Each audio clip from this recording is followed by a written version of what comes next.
علا رضی اللہ عنہ نے اسلام بھی قبول کیا اور بہت زبردست اسلام تھا ان کا۔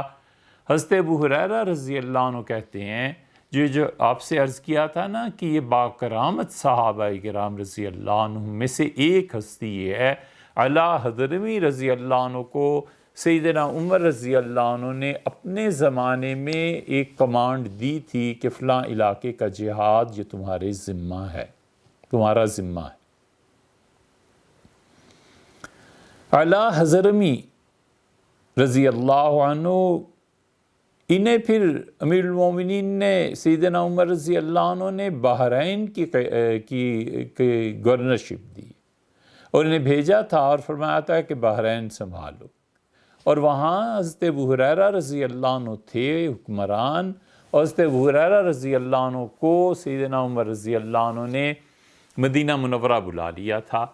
اور کچھ چیزوں کی انہوں نے تحقیق کرنی تھی، تو انہوں نے کہا ابو ہریرہ کو یہاں آ جاؤ اور میں علا حضرمی کو بھیج رہا ہوں، اور علا جو ہیں وہاں کے امیر ہیں، وہاں کے گورنر آج کی اصطلاح میں سمجھ۔ سیدنا ابو ہریرہ رضی اللہ عنہ کہتے تھے کہ میں نے 3 چیزیں حضرت علا حضرمی رضی اللہ عنہ میں دیکھی اس چوتھے بھائی میں۔ انہوں نے کہا ایک تو میں نے یہ دیکھا کہ ہم ایک جہاد کے سلسلے میں جا رہے تھے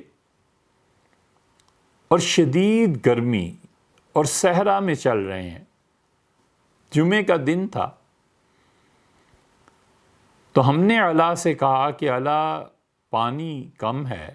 گرمی شدید ہے اور پیاس کے مارے برا حال ہے، جانور پیاسے ہیں، دعا کرو اللہ سے بارش ہو جائے۔ تو جمعے کی 2 رکعتیں پڑھائیں انہوں نے، اور ان کا لوگو صلو رکعتین، 2 رکعتیں پڑھو اللہ سے بارش کے لیے۔ لوگوں نے 2 رکعتیں پڑھی تو علا رضی اللہ عنہ نے ہاتھ اٹھائے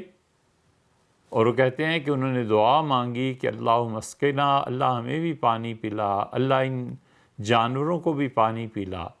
اور اے پروردگار وہ لوگ جو تیرے راستے میں چل رہے ہیں ان پر کرم فرما اور بارش دے دے۔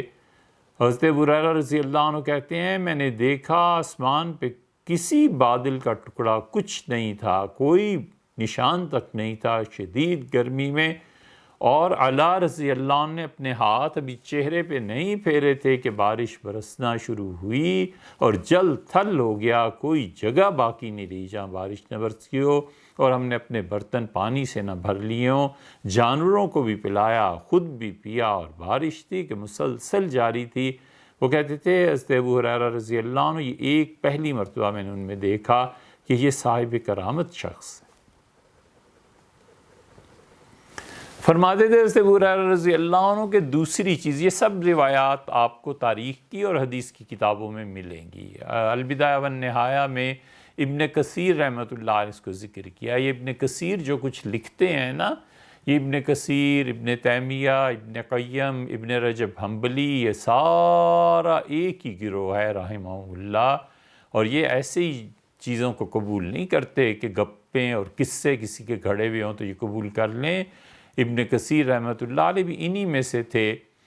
جو بہت چھان پھٹک کے چیزوں کو لکھتے ہیں۔